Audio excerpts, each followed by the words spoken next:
Damos la palabra a la señora Susana Córdoba Ávila. Buenos días a todos. Creo que si estamos aquí es porque nos damos cuenta de la importancia que tiene ser verdaderos y hacer de este país el país unido que todos queremos. Yo quisiera comenzar intentando lanzar como fotografías habladas de distintos momentos de la realidad de los docentes, esta vez más bien en esta gran ciudad de Lima. Y después compartir con ustedes algunas reflexiones que nos surgen sobre este tema de cuán presente estuvo la violencia política en las escuelas, en los institutos superiores pedagógicos, cuánto nos marcó a los maestros, a los estudiantes, a sus familias, y cuánto le cuesta y le ha costado al Perú esta situación de violencia que ha atravesado la vida de nuestro país. Nos encontramos en el distrito de San Juan del Lurigancho.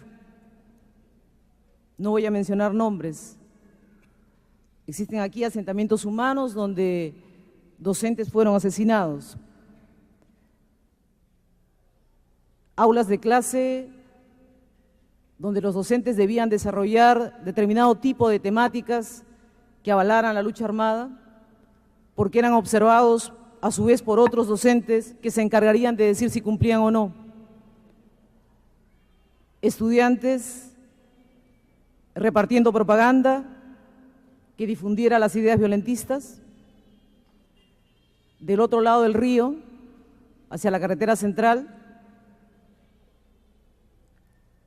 escuelas próximas a los centros de reclutamiento, escuelas cercanas al lugar donde se capacitaba ideológica y políticamente a los cuadros de Sendero Luminoso, y por lo tanto escuelas en las que los docentes, no solamente ya por el hecho de los colegas que decidieron optar por Sendero Luminoso como opción política, sino también dirigentes de las comunidades barriales que los miraban y los controlaban para saber si merecían seguir siendo docentes porque difundían el pensamiento Gonzalo. Centros educativos donde los periódicos murales elaborados por los alumnos debían ser hechos con determinados tipos de manuales y donde el lema debía decir «Viva el presidente Gonzalo, viva la lucha armada», y donde los funcionarios, los evaluadores, los supervisores del Estado no aparecían. Estudiantes entonces comprometidos a difundir, a hacer tareas, a elaborar periódicos murales, a hacer asignaciones, a contar en su casa lo que habían trabajado en el aula para después contarlo al docente.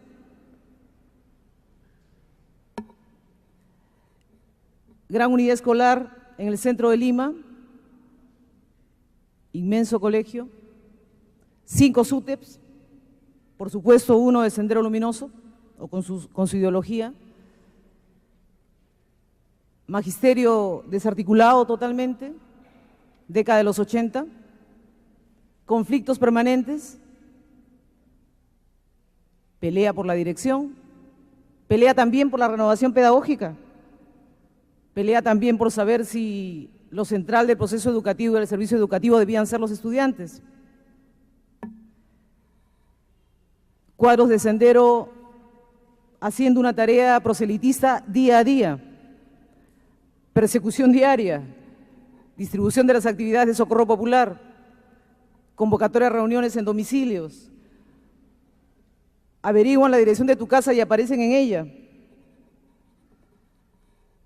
Y si estás de este lado de la ciudad, en zonas más urbano-marginales, tienes a las 3 o 4 de la mañana un comando que viene a dar su lección de adoctrinamiento y a ver, después de una periódica capacitación, si eres capaz en el aula de clase, porque tendrás para eso todos los ojos y los oídos del partido, si eres capaz de poner en práctica lo que has aprendido. Y si para coincidencia eres un docente que trabaja en estas zonas y por lo tanto con familiares en el sur andino, con familiares en Ayacucho, con familiares en la zona de violencia, entonces recuerda que si no eres consecuente y revolucionario, entre comillas, la familia que te queda del otro lado se acordará y sabrá y sentirá la fuerza del partido si es que tú no eres capaz de luchar por el pensamiento Gonzalo. Ha sido dura la vida para el maestro de este país, para el del campo y para el de la ciudad. Y ha sido dura porque es verdad, como los otros colegas han mencionado, hemos estado entre dos fuegos, yo diría que hasta en más de dos fuegos. Por un lado, la violencia que nos llegaba desde los cuadros de Sendero Luminoso, la represión indiscriminada de parte del Estado, al mismo tiempo la violencia que también nos llega de una sociedad que no entiende el rol que tenemos que cumplir y que considera que la situación del maestro está así porque es el maestro el responsable de todo por su ineficiencia y su falta de calidad. Y podríamos seguir enumerando otros fuegos, los múltiples y los varios en los que hemos vivido. Creo que los testimonios que hemos escuchado en esta mañana y las experiencias que con toda generosidad nos han sido compartidas, no hacen sino recordarnos lo que ya sabemos, que vivimos un periodo sumamente difícil, que este era un país, y sigue siéndolo, pobre, inequitativo, injusto, un país en crisis. Y como no podía ser de otra forma, si miramos la educación, también en ella se refleja esa realidad peruana. Y esa crisis en la educación se hace todavía mucho más patente y se hace sumamente más grave, porque en el medio, en el sentido mismo de su existencia, no están ni las carpetas, ni los pupitres, ni las pizarras, ni las tizas, los cuadernos. En el medio de ese proceso está lo más valioso que tenemos como país, la vida de nuestros peruanos, los que empiezan a descubrir el mundo a través de los ojos y la mirada de sus maestros.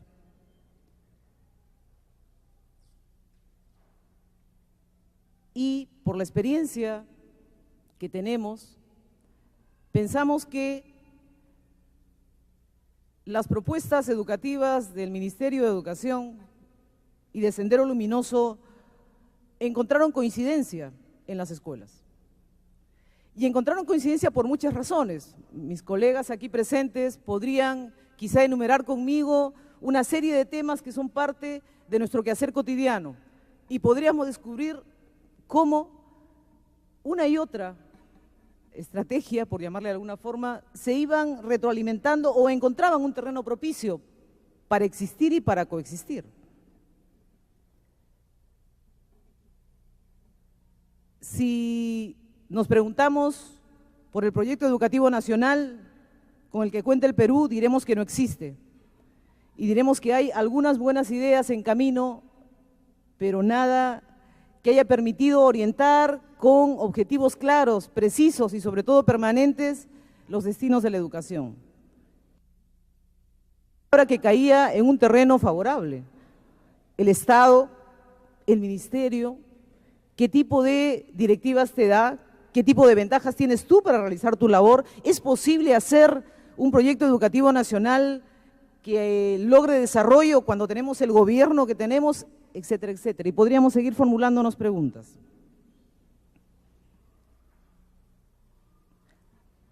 La escuela, el Instituto Superior Pedagógico, ¿eran realmente valorados como una institución que debía ser fortalecida? Muchas veces para el Ministerio de Educación, las escuelas forman parte de la normatividad. Y se olvidan que la escuela no son las paredes, no son los edificios. Finalmente, al decir escuela, solemos resumir quienes viven gran parte de su vida cotidianamente en ella. Nuestro Estado no estuvo nunca suficientemente interesado en dotar de autonomía a los centros educativos o los institutos. No estuvo interesado en fortalecer su institucionalidad. Y en ese contexto, para Sendero Luminoso, la escuela fue el lugar de adoctrinamiento, fue el lugar de captación, fue el lugar de reclutamiento, fue el lugar a partir del cual se podía llegar hacia la comunidad local. ¿Y la gestión pedagógica y el currículum? Todavía leguas atrás de lo que deberíamos necesitar en un país en este contexto de globalización y de avances de la ciencia y de la tecnología. Obviamente, aún en medio de este país tan diverso, tan plural, multilingüe, el currículum tenía que ser uno, tenía que ser igual, tenía que ser en el mismo tiempo, y las realidades cercanas, cotidianas, que el maestro debía poder aplicar a pesar del famoso tercio de libre disponibilidad, no siempre eran posibles, porque algunos funcionarios no entendían que eso debía ser hecho y en el colegio a veces se complicaba la vida si es que se pretendía hacer algún tipo de innovación en el trabajo cotidiano en el aula.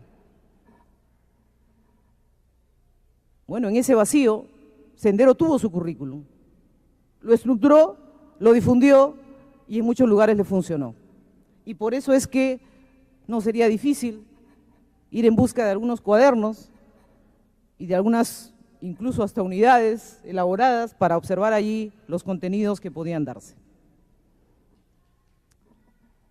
Y la gestión institucional de la escuela, y los temas administrativos, y las relaciones entre los distintos miembros de la comunidad educativa, sin duda el tema de la gestión integral de la institución escuela es un tema que recién a partir de la segunda parte de la década del 90 hemos comenzado a asumir con algo más de responsabilidad. Antes todo estaba más bien centrado en una cabeza directiva que concentraba el poder y que por lo tanto con muchos dotes de autoritarismo, de represión, imponía cuáles eran las reglas de juego. Y frente a esas reglas de juego era poco o nada lo que un maestro podía hacer cuando no estaba de acuerdo. La escuela, sin duda, ha sido gestionada con modelos represivos, con modelos que lo que han hecho es, de alguna forma, coincidir con los estilos también autoritarios, también dogmáticos de Sendero Luminoso. Ese tipo de escuela, entonces, fue también un lugar propicio y era obvio que pudiera tener éxito un determinado tipo de prédica violentista.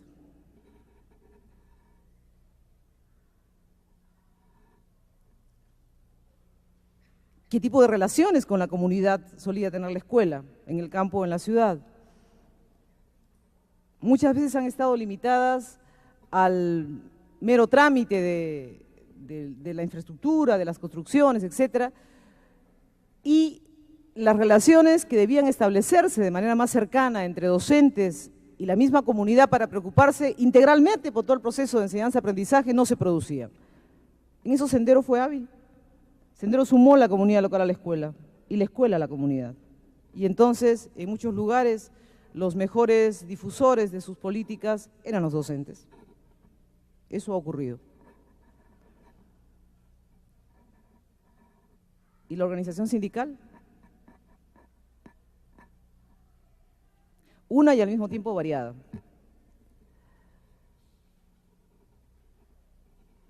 Maestros organizados, maestros no organizados.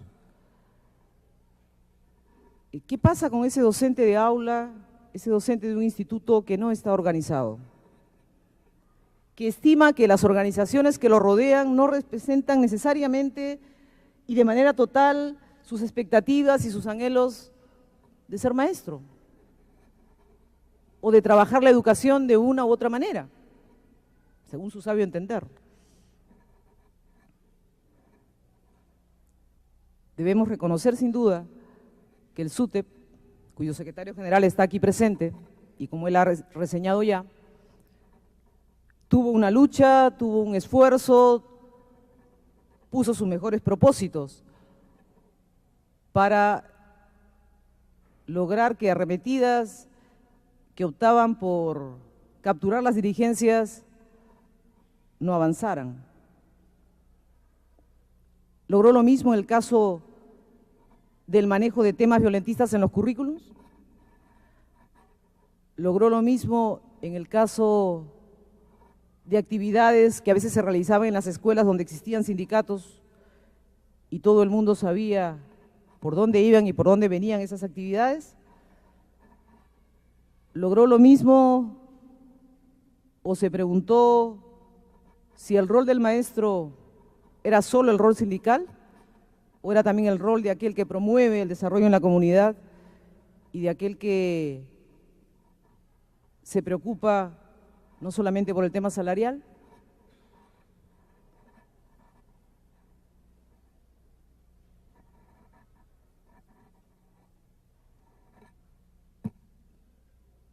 Muchos maestros de a pie, sin inscripción en ningún tipo de organización, fueron también víctimas de la violencia. Y de ellos también hay que acordarse. Y no vale el adjetivo de le pasó por amarillo o le pasó por no ser un sindicalizado. Finalmente, las organizaciones, en general, las instituciones que deben representarnos a los ciudadanos en los distintos campos de la vida, deben representarnos a todos. Bien. Creo entonces que hay una serie de temas y podríamos, si tuviéramos más tiempo, seguir enumerándolos y encontraríamos cómo parece que en determinados momentos estábamos como con piezas de un rompecabezas que armaban entre sí, como que había aquí una pieza y llegaba una pieza que era violentista, pero que se engarzaba con facilidad y que hacía juego. Y al mismo tiempo era una escena y era un contexto y una realidad que otros contemplaban o que otros contemplábamos. ¿Quiénes no nos conocemos en el mundo del magisterio? ¿Cómo podríamos no saber quién es quién? Eso los maestros lo sabemos.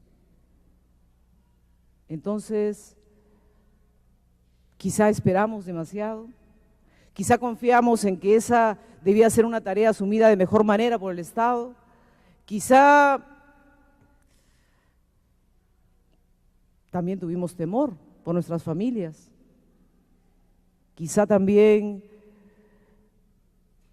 deseábamos que llegara alguien a salvarnos y ese alguien no podía ser sino nosotros mismos.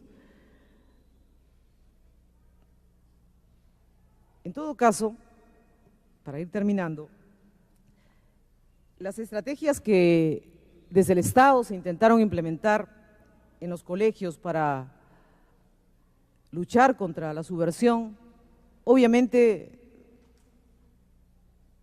podríamos exagerar diciendo que fueron estrategias. Finalmente, cuando tienes un Estado, tienes un gobierno que ve al maestro como enemigo, no hay posibilidad alguna de que puedas hacer nada en una escuela. Porque si el maestro no es revalorado en lo que es su rol verdadero, si el maestro no es aquel que logra articular todos los componentes de la calidad en la escuela, o en el instituto, en el centro de formación superior, entonces ¿quién lo va a hacer? Es el funcionario que llega digitando con una norma, y en eso somos expertos. El Ministerio de Educación lleva el récord de la mayor cantidad de normas que existen en este país sobre la materia. ¿Es por directiva que se digita y se resuelven las cosas? Y puedes tener un maestro que sea capaz, al que tú le puedas exigir determinado tipo de rendimiento y determinado tipo de perfil, cuando se muere de hambre, cuando sobrevive, cuando su situación no le permite ni siquiera llegar cada día, ir en paz a dar una clase, porque dejó a la familia enferma y tiene a la familia con una serie de problemas que no solamente lo aquejan en ese momento, sino que sabe que le van a seguir aquejando porque no tiene cómo resolverlos. Una política estatal, una política educativa que no cuenta con el maestro como su principal aliado, es una política que no funciona. Y por lo tanto, el maestro que está al servicio de la formación integral de los niños y de los jóvenes tampoco puede cumplir o cumple parcialmente su labor.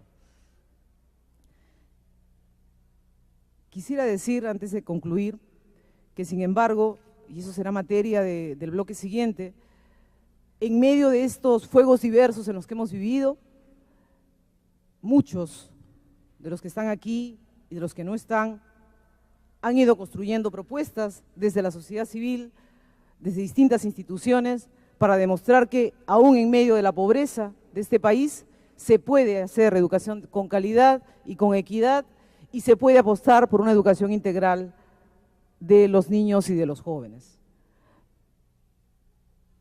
Y en esto, sin duda, el principal mérito y la principal felicitación que tendríamos que extender es a esos maestros, a estos colegas nuestros que en lugares como San Juan del Lurigancho u otros, a pesar de la situación tan difícil en la que han vivido, han seguido apostando, poniendo por encima de todo el niño, el joven, como parte de su trabajo. Bien, yo quisiera concluir solamente diciendo que la nuestra es una apuesta total y vital por una educación de calidad y que tenemos, además de estos rostros que nos recuerdan lo que somos y de dónde venimos, también rostros, miradas muy queridas que ya no están.